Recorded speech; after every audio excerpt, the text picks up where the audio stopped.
Well, good afternoon. My name's Jordan Schnitzer, and I'm just feel honored and grateful to be here today. When the Black Lives Matter protest started just 18 months ago, those were themes that we had been presenting art exhibitions for the previous 25 years about. We had exhibitions of Kara Walker, Lorna Simpson, Ellen Gallagher, some of the most important African artists working in this country today. And we helped fund symposiums in Boise, Laramie, Wyoming, Springfield, Missouri, all across the country, especially in awfully white communities. So those themes were not new to us, but like any of us, no matter how much we think we don't stereotype and have racial preferences, we have to catch ourselves.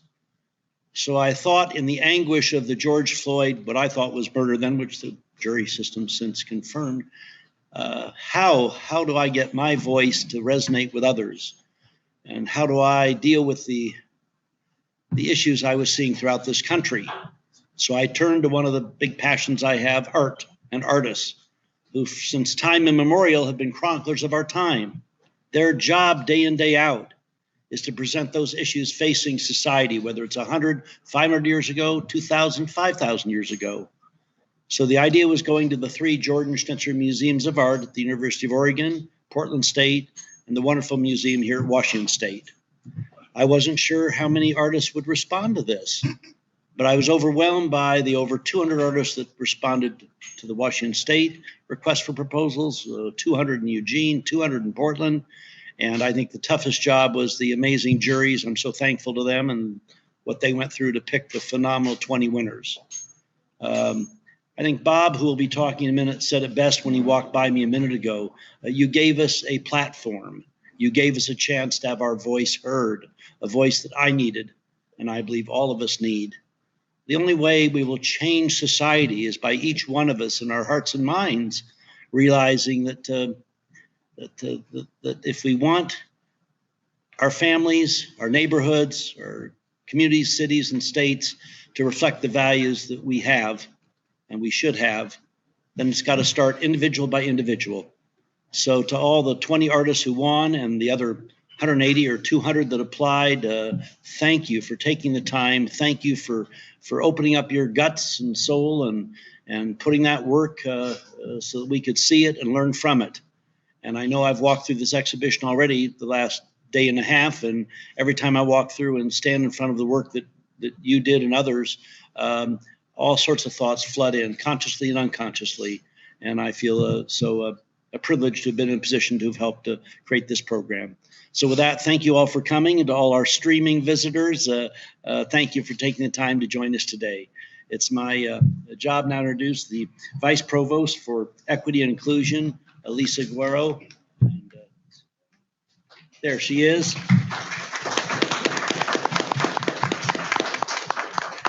Are you sitting here?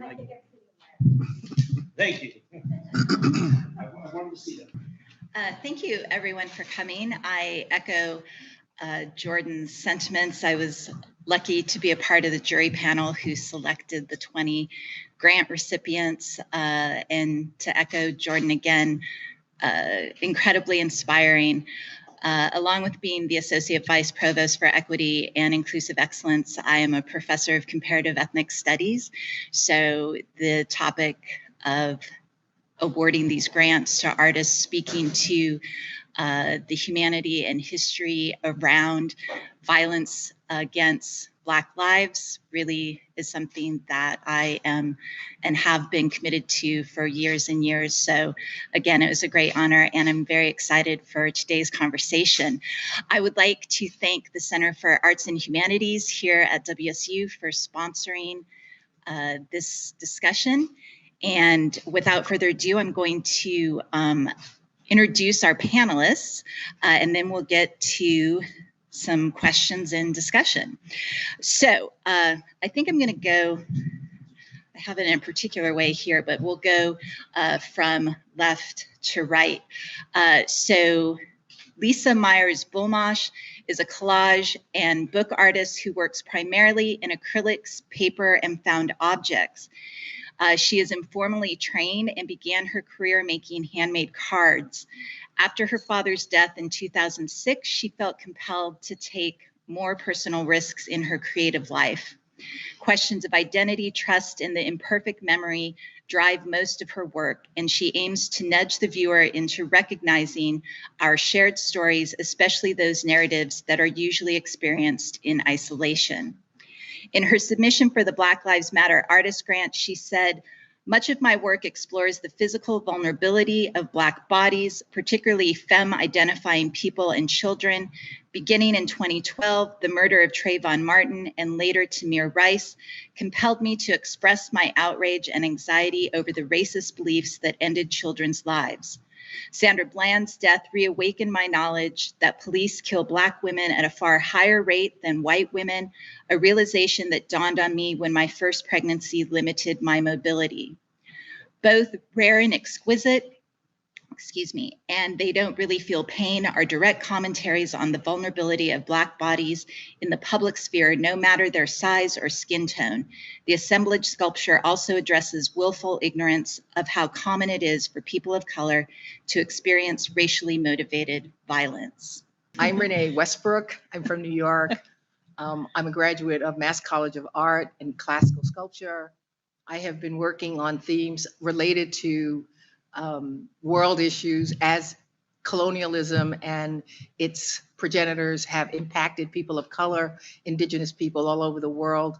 I'm a multi-media artist. I work in photography and painting, and as I said, sculpture, 3D. I pretty much enjoy different materials because it makes for the fluidity and the flexibility of subject matter. And to me, this is a great opportunity to express ourselves creatively. The work in this room over here is mine. On the wall here, both the black and white and the colorful one. And they're two different styles. I work a lot on paper. I love paper. And for me, this is just another opportunity to say the obvious. Rene A. Westbrook gets big play. Rene D. Westbrook has to speak up. Okay, thank you. Thank you.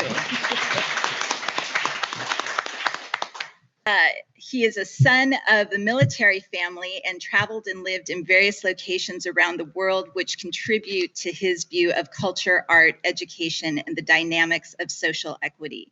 His philosophy and approach to education, art making, community engagement, curating, and business are always driven by a fascination with visual literacy, cultural social equity, research, student mentorship, service, and dialogue. Kirkland created his visual art company, Kairos Industry LLC, in 2010, and his Visual and Performing Arts Honor Society, Psi Rho Alpha, in 2014.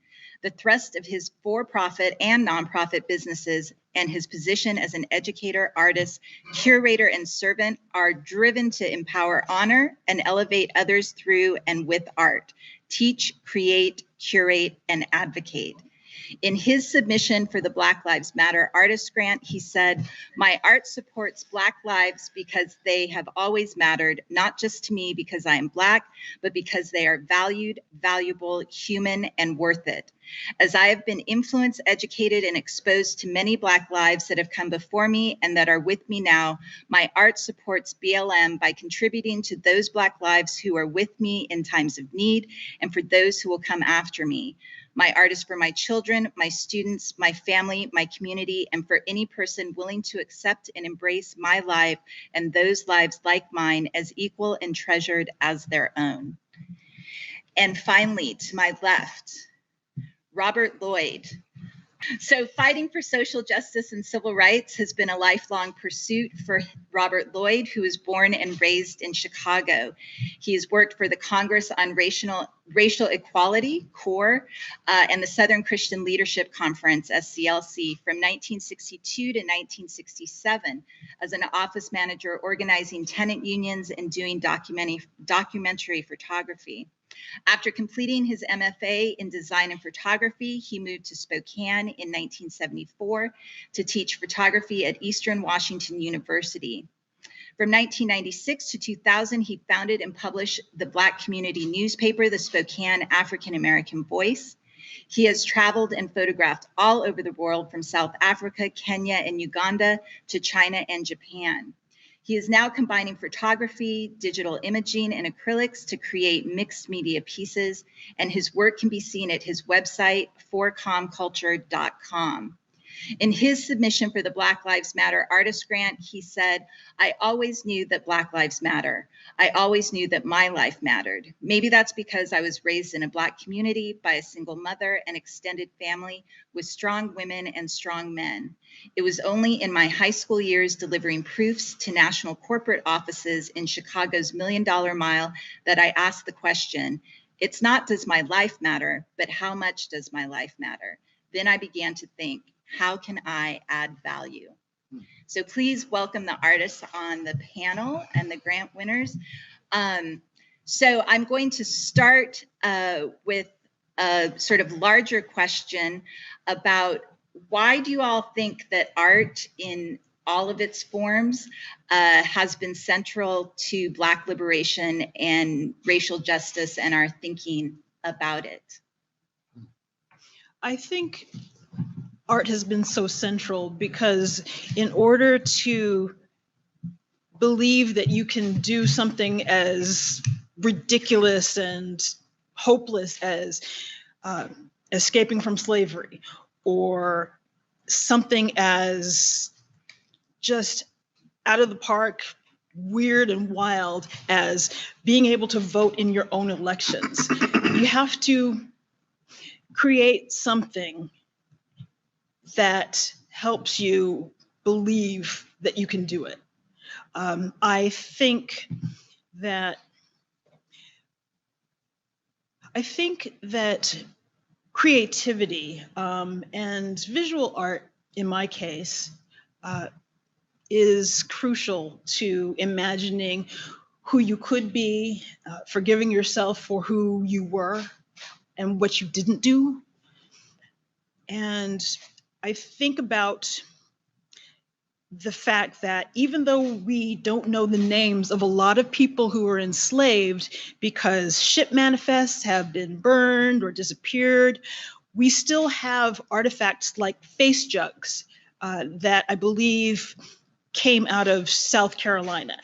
And those jugs that were made in the mid 1800s are still here, and now they're collector's items, whereas the year that they were made, they would have been considered trash.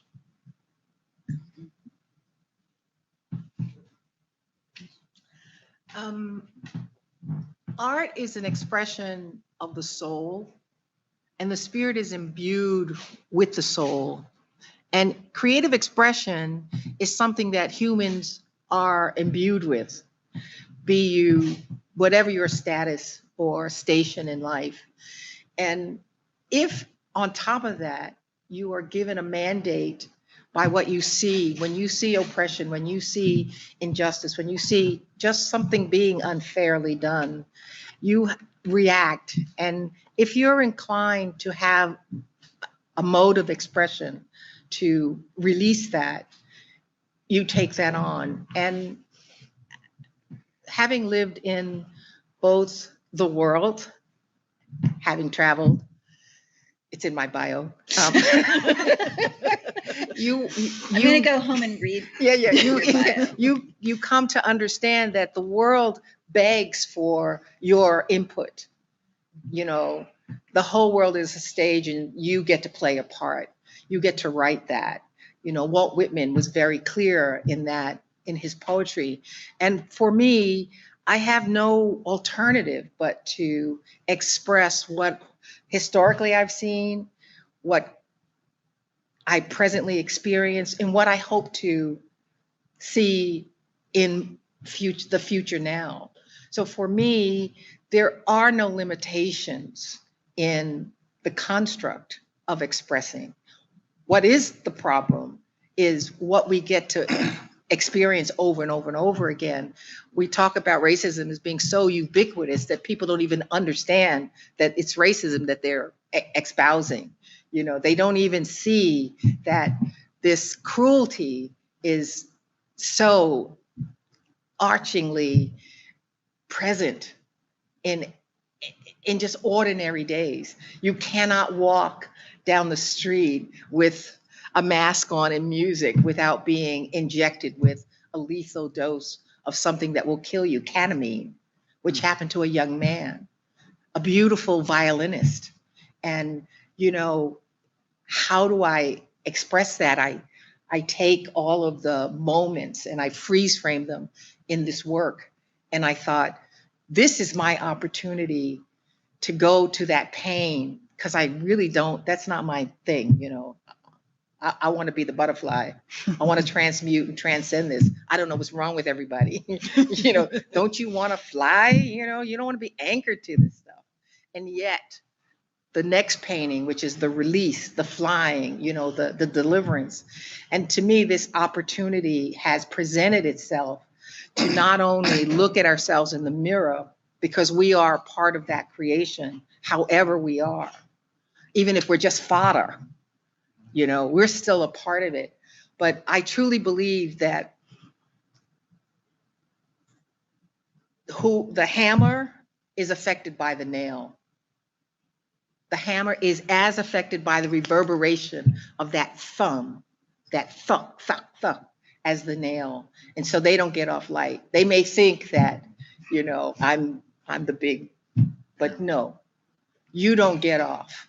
You get the reverberation of your own intensity back on you 100 times fold. Because if you know anything about physics, you know that the reverberation is stronger than the impact. Well said. Well said.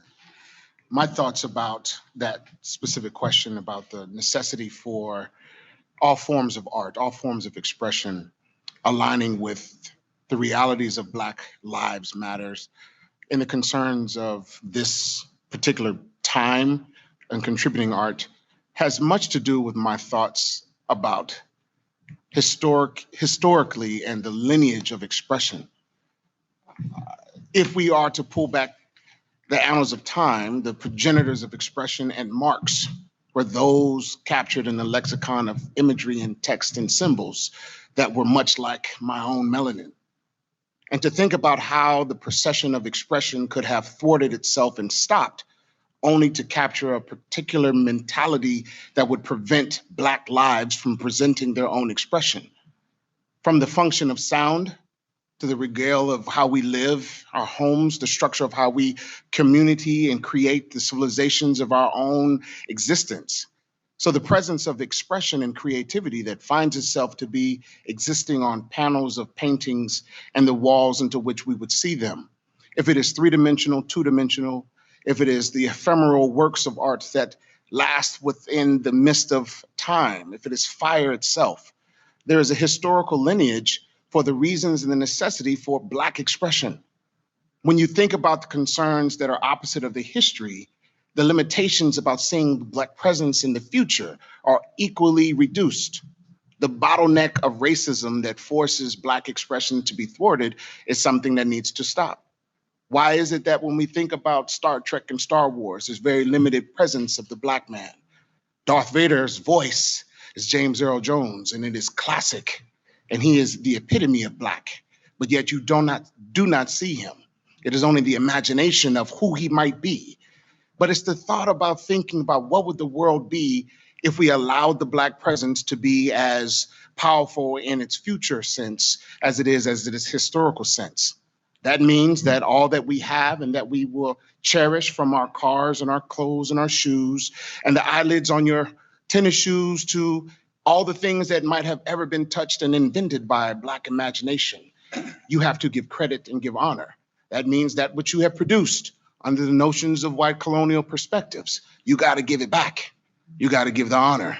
You can no longer continue the lies. And so if the voice of the masses are being created by the artist and those that we recognize in the Eurocentric functions and the canon to which we cherish so much because we do recognize it, those canons were also taken from those that came before them.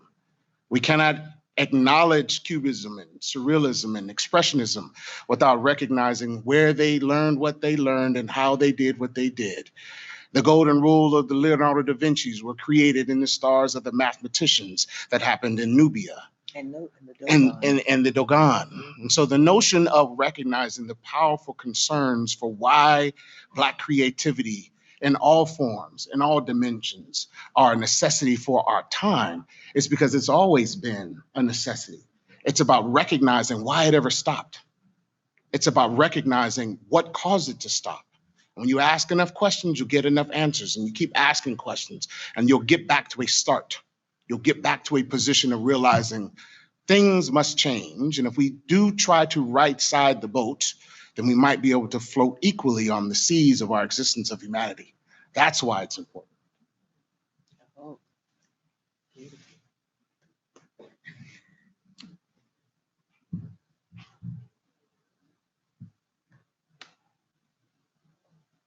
I'm still skeptical.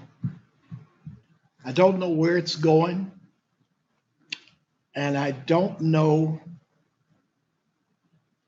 what I can do to help. I stumbled into art. Okay. I lost a little Brownie Hawkeye camera in elementary school. Went to a boys club camp and my cousin threw it in the lake. Cousin gets drafted years later and goes into the military, and in his travels, he picks up a camera and he comes and he says to me, "This is the one to replace the one I threw in the lake."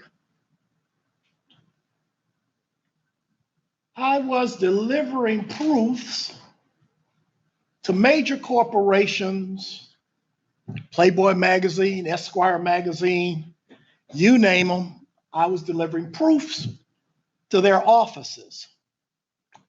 And I got to go down the $1 Million Mile every day, and then I had to return to the West Side slum where I lived. Set off some bells and whistles. So during the 60s, there were riots across the country, and press would come into my community, and they were scared. I looked like a young thug at the time. "Will you carry my camera? In other words, would you protect me in these neighborhoods where we're going?" Cool, I like the change. So I take them in houses and I see them take pictures. Then I look and see the pictures in the newspaper and in the press, wherever they published. And I said, were they in the same room that I was in? Did they see what I saw? You see, they showed me a whole bunch of down, poor, beaten down victims. That wasn't the people that I showed them, wasn't the houses that I took them to. I took them to the friends of my mother. I took them to the people at our church. I took them to dignified, proud people, and they came off looking bad. I didn't understand how racism went, but I learned a little bit in the advertising industry. Kodak puts out a film called Ektachrome. Kodak puts out a film called Kodachrome. Both of them are slide films. I went down to Bogalusa, Louisiana, and on short notice, I just left my film. I get down there and I go to a store to buy film. And I said, let me have that Kodachrome film, let me have some Tri-X film. And the man said, he handed me Ektachrome and said, take what we got. Well, I'm in the South. I ain't about going to argue with him. I took what he got. I didn't know that there was a difference. I just knew what I had used before.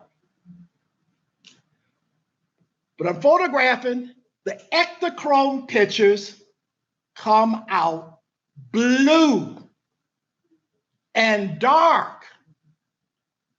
And the Kodachrome pictures came out bright and lively. Okay? I was embarrassed. Because I didn't feel what I got. I didn't learn till much later, why Fuji's is green and all that other kind of stuff. But anyway, so I don't know if what I do will help. I don't know if this show or Black Lives Matter is going to give a damn. I'm going to do another thing. I am at the same place I was 40 years ago. Now, there are some differences, and I recognize those differences. My wife goes to visit a friend of hers on Bainbridge Island or one of them islands over there.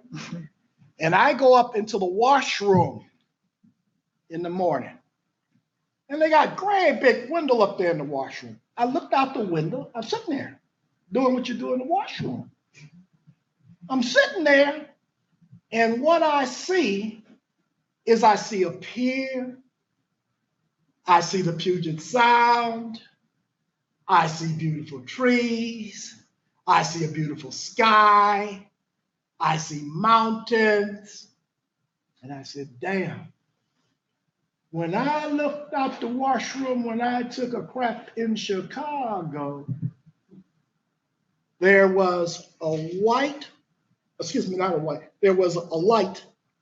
a way to let air to come down to go into the washroom windows. But it was a brick wall. So I looked out and all I saw was a brick wall. So I said, I guess I've arrived.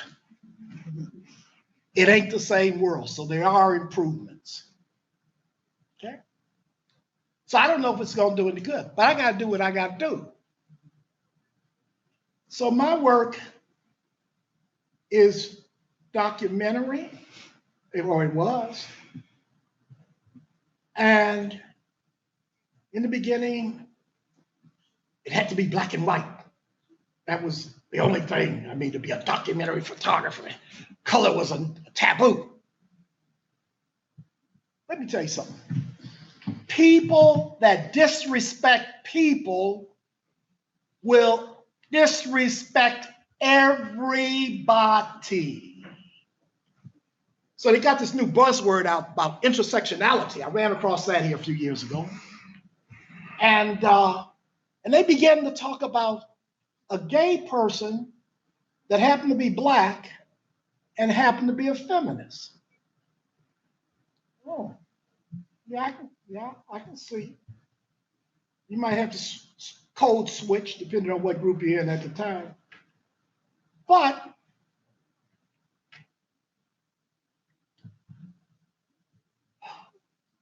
let me show you. Show you how disrespect and comes right up till today. Somebody might call me maybe a process artist. I dig the processes. Okay, here's what I mean. When I got a job at that company and I took my cousin's camera in, the photographer there said, would you like to change your job assignment and work with me and be my helper and carry my equipment? He said, this little camera you got ain't going nowhere. You got to get a speed graphic camera, 4x5 press camera. I saved the money. I got a 4x5 press camera. Proud that I got a 4x5 press camera. I take it to my neighborhood and share it. You think you want to be somebody? You think you somebody? That's what my neighbors and relatives said because I changed the size of the camera. So you're talking about fighting discrimination? It's all over the place. Color film versus black and white film. I fought that battle. Okay? academic photography, commercial photography, camera club photography. I saw the prejudice in all of them, got beat up in all of them. Okay? So I don't know if it's going to do any damn good or not.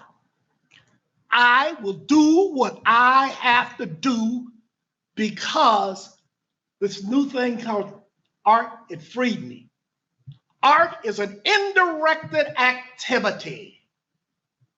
And I make it from here. Okay? Another thing.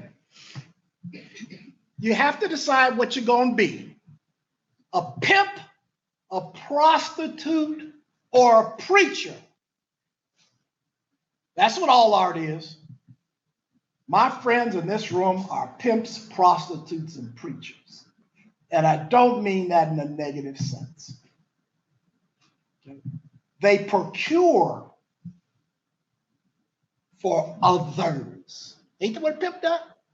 Okay. Shut it down. They do it for the money, the grant, the commission, the sale, the advertiser, the publisher.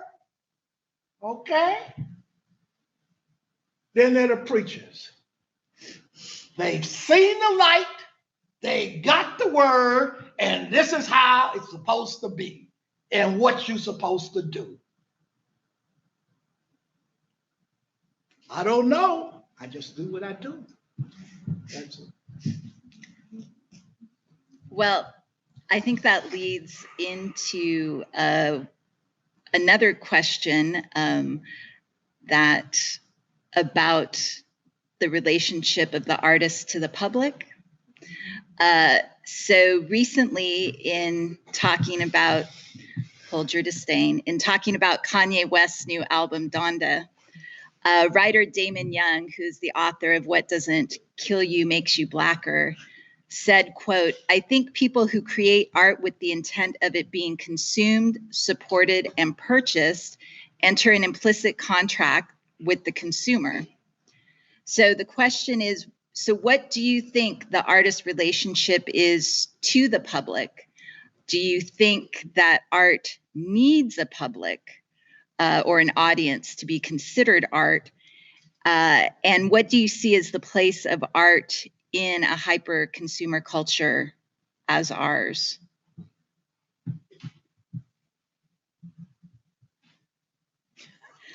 Oh, I'm supposed to go? Okay, fine.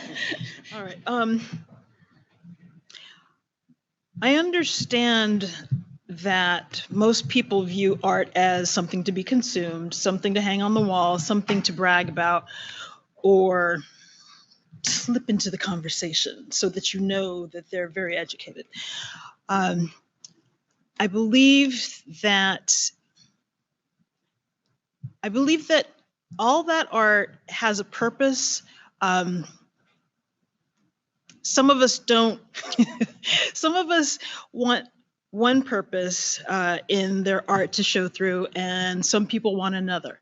I know a lot of people make fun of more street art or mass-produced work that is based on street art. It's art. I don't particularly like it, but it's art.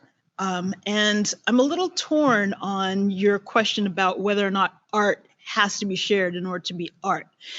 Because on the one hand, this is something very personal. Even the people who stamp out the same thing every time, it's still at least a little personal.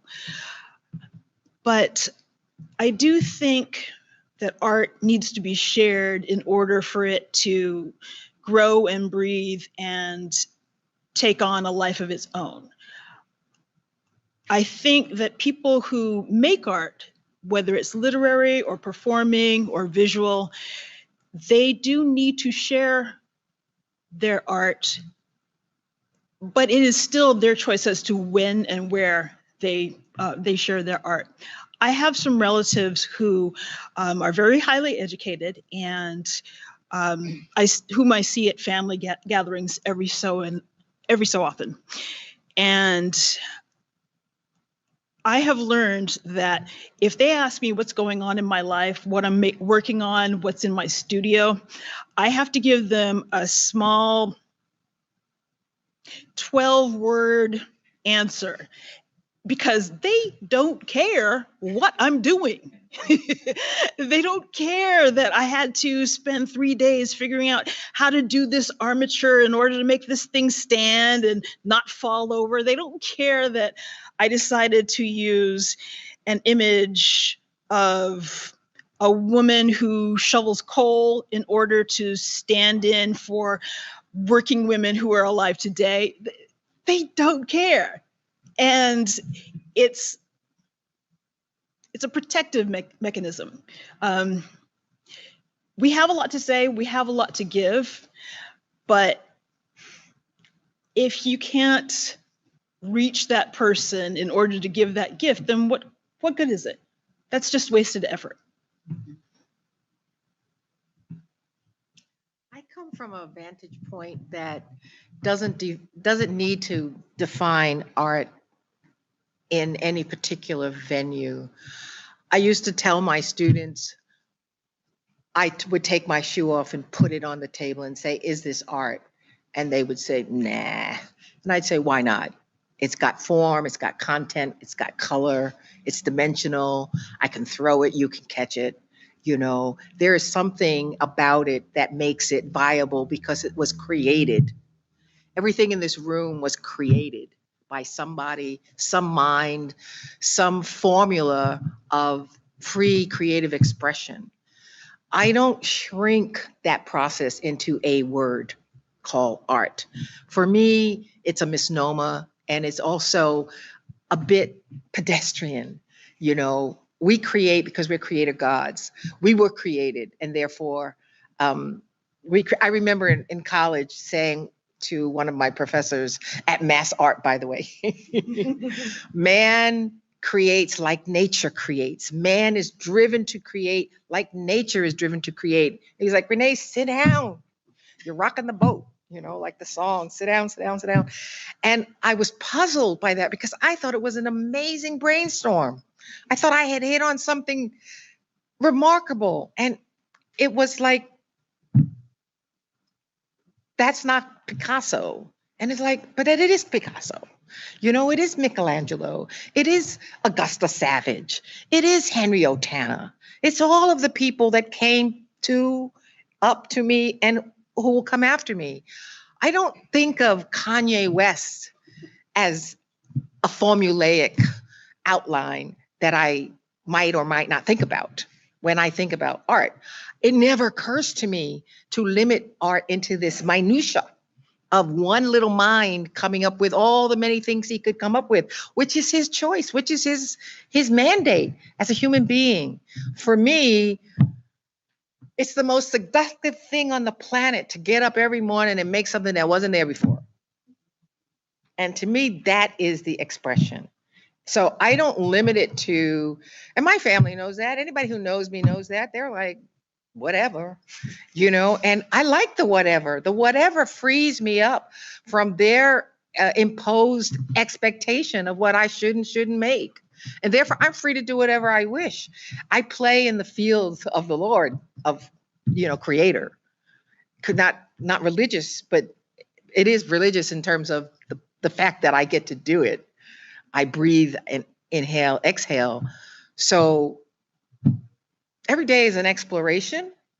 Every day is an opportunity to, you know, take off my glasses and see it from a different point of view. I stand on my head and I see things that I never saw before. I like that. And when I walk around this room, especially where Allison's work, it's always on her. She's always on her head.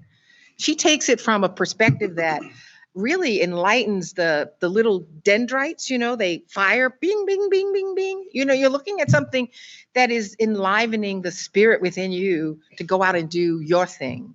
So to make it into the big ART, it's like skin color. It's a manufactured idea that makes to stratify someone's expression. We like this, I can buy it. I don't like this, I won't buy it. And therefore, your creative energy has been truncated by someone else's opinion of it. That's not where I go with it. So I used to tell my little babies, my students, free yourself.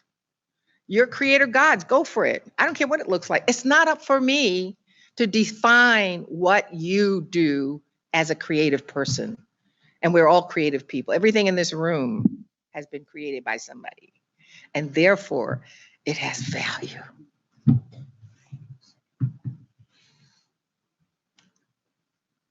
I'm a fan of Kanye West. I think the brother has tapped into some forms of intelligence and brilliance that's kind of bottled up in his own way of seeing the world. And we need voices like Kanye to add some dimensions to how we speak and narrate our existence. He is no more brilliant than Einstein and no dumber than somebody that might just be, missing a few marbles in the sense of their apathy towards whatever human intellectual values can provide. To say that is to say, in the same manner of trying to bottle up art into one capacity of its understanding and its ability to transport one's mentality, to transfix one's identity, and to transform how a culture can be catapulted into a view created from one individual's ability to create. There are different lanes and avenues towards understanding art and the capacity of recognizing its commodity. It's only generated by the cultures to find its value. The word art itself is a construct of elitist cultural dynamics to put a value on that which another individual would produce, and then esteem it to be applauded by how much money or how much currency it avails for those individuals who have the ability to purchase. The function before art that happened was within the hands of guilds and blacksmiths and the makers of the world, those who produced utilitarian functionalities for things that were needed within communities or civilizations or peoples. It was a form of communication. It was an access of information. It was the response of intelligence that was manifested in a thing. We needed to sit, so somebody invented a chair. It was the business individual who said, let's sell them. It was the commodity of the cultural elitist that said, let's make them lean back and roll side to side. Thus, funds and monies started to pour into separating that thing that was once created to rest, now into an elitist function where we have recliners and we have all sorts of chairs now. So the issue of art as a function of commodity and the issue of business, it is a paradigm of how you think. I am a businessman. I am a businessman, understood for producing things that are to sell. I know the distinctions between a hobby and a business. If I choose to make my art and keep it to myself, it is a hobby, much like making a peanut butter and jelly sandwich. But as soon as I push my sandwich in front of those who are hungry for sandwiches and sell them for $1 to $100, I have become a business with the same sandwich. So it just depends on how the art is to be moved and how it is to be perceived and what community and what culture you are going to drive it. When you teach art to your students and to your classes to understand the history of art, you're discussing the history of makers of language and narrative of other history makers of language and narrative. You're teaching a portion about how art has been a vital function of our existence of humanity. Seldomly are art programs, as I've learned in my 25 years of being a professor of the arts, a full professor of however you want to look at. The limitations to teaching art is that you're not teaching the business of art. Because many artists will be done and they have their great portfolios, and the first thing they want to do is, how do I price my art, Professor Kirkland? And I tell them, well, have you ever had a job? And they're like, yeah. Well, what'd you do? I worked at McDonald's. How much did you make? $10 an hour. Boom, there's your starting price. That's your value for your time to flip burgers. And if you draw a painting or paint or produce or sculpt or whatever, there's your benchmark, $10. So if it takes you 10 hours to make it, you just made $100. Now the question is if you can sell it. Have you ever learned how to sell a McDonald's hamburger without McDonald's machine behind you? No, that's McDonald's, you're right. So you got to build the marketing. So if we continue this narrative about selling burgers or paintings or artwork, you're teaching a skill about being in the business of this capitalistic country or this capitalistic humanity or this capitalistic function of living in a civilization that markets things that can be made. So there is a narrative for the thing that is produced, if we choose to call it art, that can be purchased. There is a lane for it to be a business. And to the comment by Kanye to being a part of the commodities and somehow becoming a part of the recesses of the troubled function of society that would market things to put a price on it. You can always put a price on a thing, but you can't put a price on an idea. You cannot price your expression. And if it is that there's an opinion to be had about the fact that we are all artists, we are all some form of consumer of something and a maker of something, then the notion of art is pedestrian. Because how do you bottle up the abilities of a woman who can produce life? Yet she has made something and worked and toiled to raise that something, to yet then become another beautiful being to produce another thing. I got two things, I love them dearly, downstairs. And the woman and I shared a moment and became close to God because we produced life. And that life I watch and I toil over. 7 years strong for my daughter, 4 years strong for my son. It feels like 40 for him because it's highly energetic. But the time and the energy that I put into raising my son is nothing to remark at a price. It's priceless. My children are priceless. You cannot buy them. So when we put that same priceless notion on art, it runs short because I don't make a high salary. There's people who make more than me that buy artwork that I would have never imagined that my art could ever be, because there's a price and there's a lane for a commodity. So if we can call art the things that we make art and reduce it to only a price tag, then we are reducing ourselves. Exactly. So there must be an understanding that when we speak of art, the commodity, the thing to buy, we're talking about the construct, another function of capitalism. The reality of the stock market is but of things that have a price point and an investment. So if you get a chance to buy an Alison Saar or Hasaan Kirkland, know that it is an investment into the future. It is an investment into my children. It is not just to die at the purchase. It is not to just die at the moment. Now that you have purchased this Hasaan Kirkland, when you pass on and you pass it to your family, like a Michelangelo or a Picasso, best believe it should be worth millions of dollars, because of millions of times and minutes that has been allowed to be seen and touched by humans that make it valuable. The only reason that Basquiat's work goes for millions and millions of dollars is not because he was of a greater human being. It was because of the time into which he produced. And those individuals who said that it was valuable put a price on it. So if you put a price on the art, the thing that's made, it will be just that. But if you understand the things that are made are from the recesses of who we are, it is a reflection of our experiences and our relationships. It is about catapulting our cultures and what we see and what we cry over and what we toil with 3 days on to make sure that it stands so that you have a fascination catalyst for your thoughts. You cannot put a price on that. So there's a distinction between art, the thing that's made, and the art that comes from within.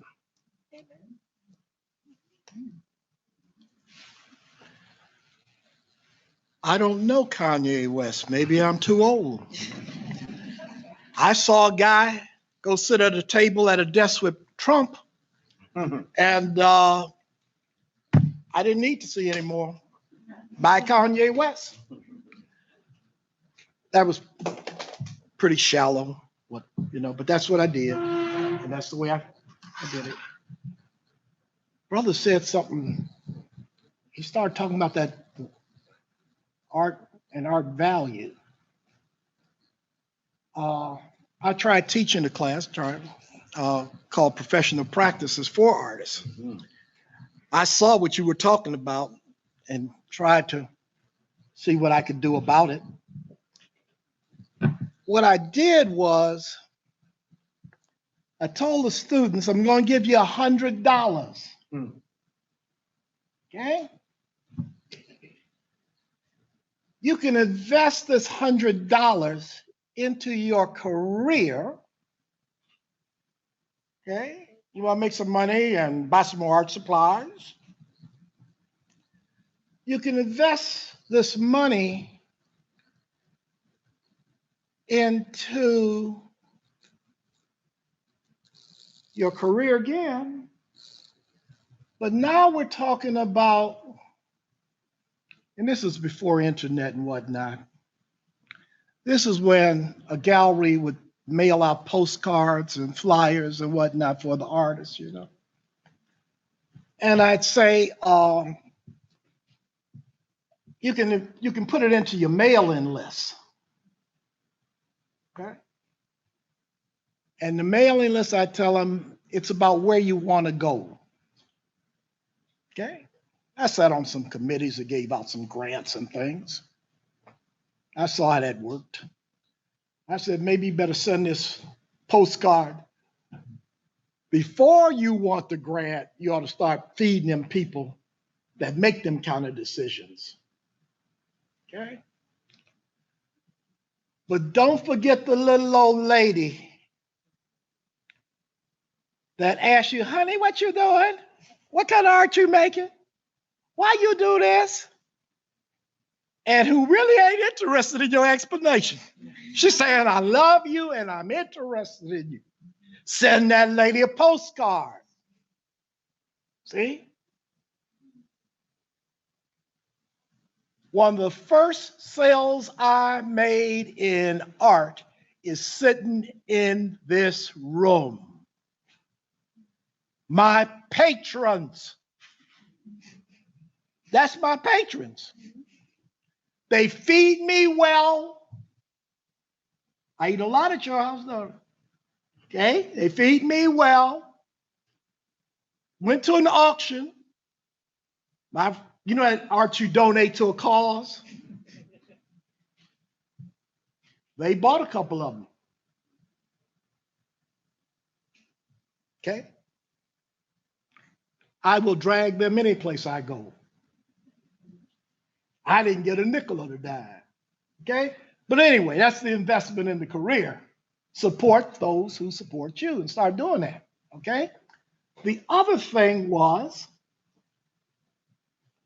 do you believe in anything?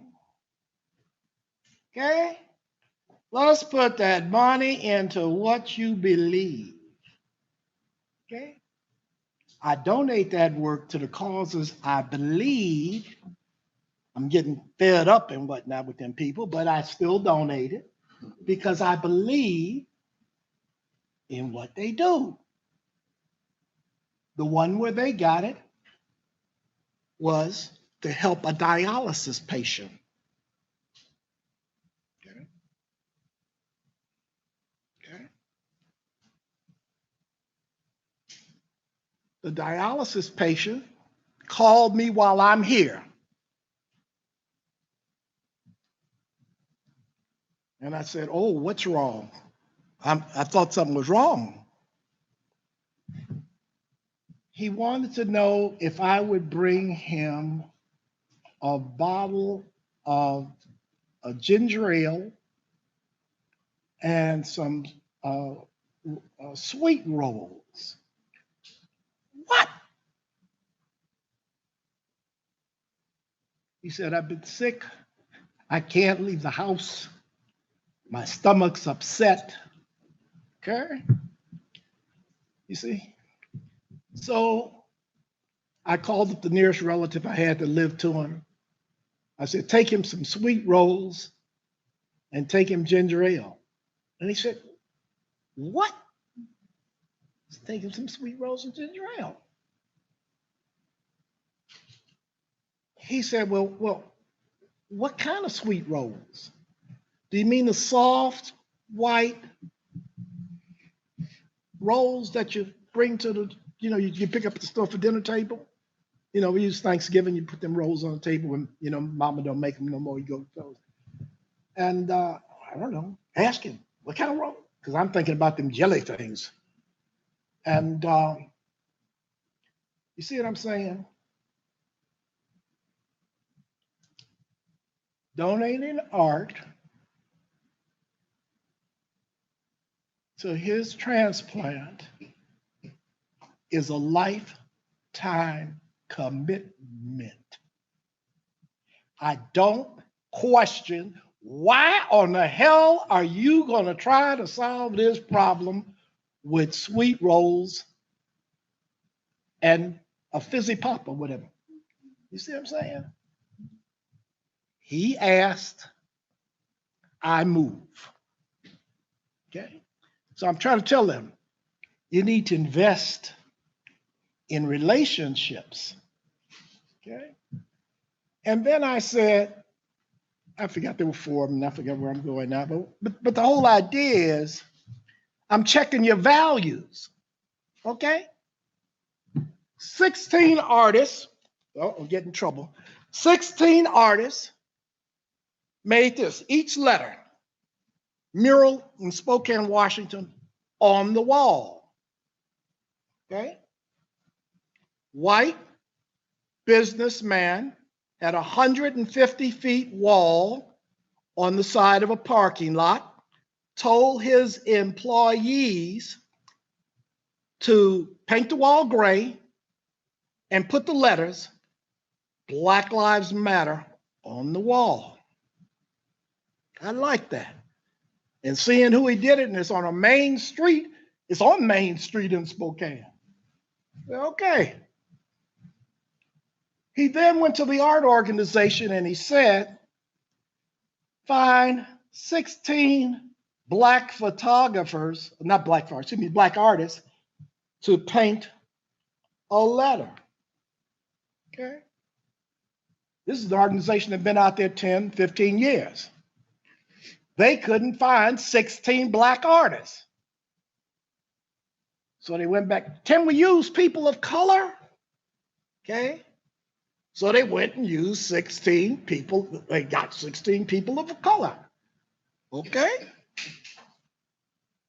One of them, I ain't got nothing against Koreans, so don't get me in trouble. But the Korean did an E. He did a tiger on an E. So, whoa. So I asked him, what's that all about? He said, it's Korean folklore. I said, have you ever heard of Little Black Sambo? You all hear of Little Black Sambo? Yeah, the older folks shaking their heads. Little Black Sambo was about a black kid chased around the circle, turned into this tiger. It had something to do with some pancakes and syrup and whatnot too. But anyway, to me, it was a prejudiced stereotype. He didn't know, didn't mean it. Young folks won't give a damn, don't know. Older folks will make that association. It might be a very good Korean folktale, but there's no place for words to go with it, to explain it if it is. He didn't even explain it to me when I asked him. Okay? I don't know. Native American woman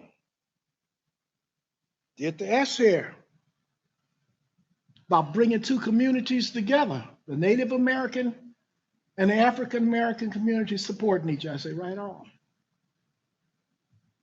Japanese woman from this school, from this area. She got a little pretty flowers and whatnot. Swing going on there. Yeah, what's that all about? She wasn't even there to answer. I just have to read in the newspaper what she says about her work and whatnot. But what I'm saying is, very few of these people had a commitment to Black Lives Matter. They may have had a commitment to art, but it wasn't to Black Lives Matter. I sat there during the whole painting of all this. I interviewed everybody that came and stood in front of that painting, be they a painter or be they from the community passing through. When the letters got color on them, it became, look at the beautiful design. It became the shapes. Look what they did with those letters. Tell you another story about this. I'm sorry, but I don't get a chance to tell you the truth.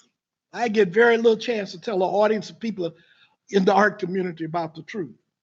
So we had to submit drawings that went to City Hall. Okay?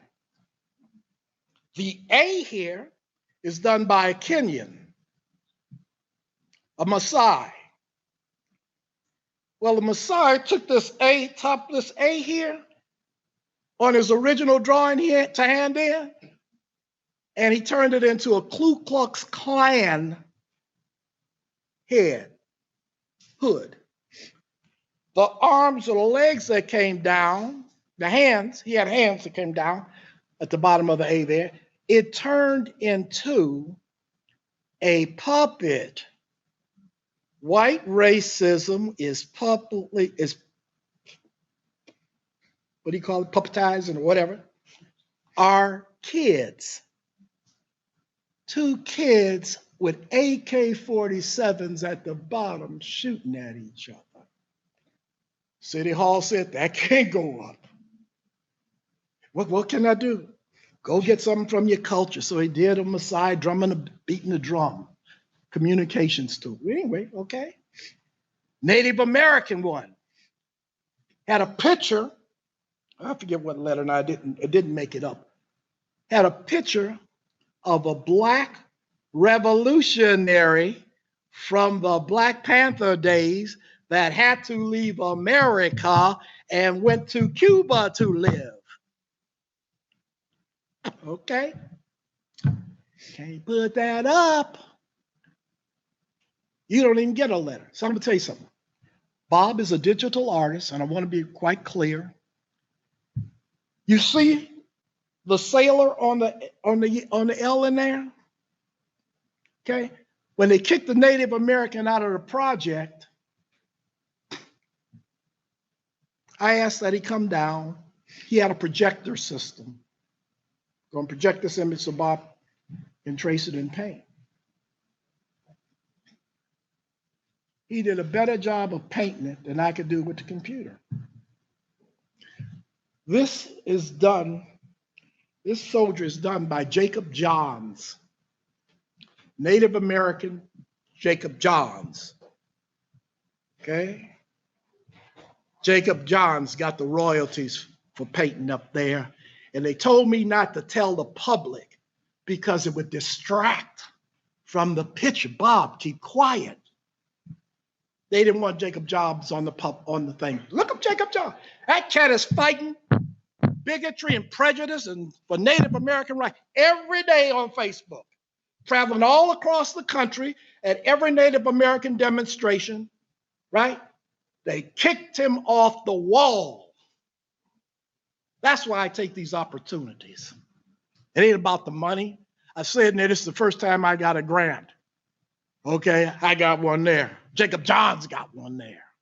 This is the first one that I got. And it will go into a freedom fund where all my money goes from things like this when I get $1. Okay? So I don't know about this shit. Excuse my exposure. I don't know. I just do what I do and I'm mad. I am at war. I wish I was as eloquent as this gentleman is. I have learning disabilities. I became a professor because I spent long hours and it took a long years. I'm 30 years old before I could get a degree. So when they make slight marks about somebody's misspelling or something wrong, didn't pronounce the word wrong. Man, I'm so embarrassed trying to pronounce the man that gave me this money's name. You know, I stopped trying. I would have said, thank you, Mr. I couldn't do it. But anyway, what I'm trying to tell you is, you don't know who you're talking to. They put down artists. They put down everybody. They talk about the technique. It's a picture hanging straight on the wall. Da, da, da, da, da, da, da. Let me tell you, if the work don't speak, okay, it ain't worth very much. If you don't spend the grant money wisely and promote the causes that you're up here talking about, you ain't about shit. Sorry to say that on television or wherever you're at, but anyway, but that's the way I feel. Don't ask me no more questions. I'm gonna get up and stop. I'm tired. I'm mad. Sorry. It does this to me. It does this to me. This stuff moves me. It ain't just a show. I'm glad to have it in a museum and at a place where people come to relax, to get away from the world. They won't get away here this time.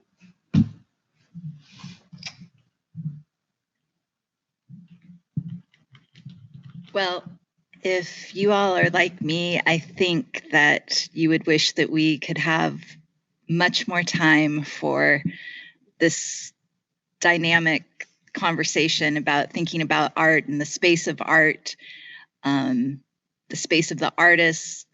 But unfortunately, we are at time. And I know that some people have some questions for some of the artists on the panel. I know that we have a student who has a question. So we're going to take a few minutes to take some questions to the artists on the panel, and then we will conclude. How's everybody doing? Good. I am my name is Jeremiah Simmons, and I'm the BSU events coordinator, a Black Student Union, if you don't know. I guess we only have time for one question, so I'm directing that to Lisa. You said that the family that you don't see that much, they're intellectuals and they go off and they do their own thing, and they come around every once in a while. You said that they don't care when they ask you what's going on in your life, and you said it was like a coping mechanism of some type. I'm sorry, say again. A coping mechanism. You said it was like a yes. coping mechanism. What would you say this art gallery is like? Is it a coping mechanism in a way? To be honest, I think that those are two very separate things. They are. My relationship with those relatives that I mentioned, that is more about what I can give to them and what they can accept. Unfortunately, I feel like I have an armful of things to give when I talk about my art, when I think about my art. The problem is the people I'm thinking of can only handle 2, maybe 3 handfuls. As far as your second question about the coping mechanism, I would say having my work in an art gallery like this is maybe more like a reward for my coping mechanisms. This is a place, as you were saying, where people come here and they set things aside because they want to pay attention to the work, hopefully. This is a place where my work works better rather than in an arts and crafts festival or in certain galleries, in certain arts-related events, because this is a place where you are supposed to stop and think and slow down. I don't do easy very well. So I need a place like this to have my work displayed and considered and, passed by. I know there are plenty of people who will just zip right by, but I need a place like this because it is one of the few spaces we have where people can actually slow down and think about what they get from the art and what the art gives to them. Thank you. Great question. The other one is to Hasaan. In your opinion, what is the future of expression of Black people in terms of the advancing age of technology and the relationship between that and art? I'm gonna have you ask the question one more time without your mask. Just pull your mask down, bro. Okay. Yeah, just and then say it so we can hear you. What is the future of expression of Black people in terms of the advancing age of the relationship between the advancing age of technology and art? Great question. And thank you. You can put your mask back on. First, I would definitely say that I'm humbled to be asked a question about the future of Black people and the totality of all of us. I have no answer for all of us.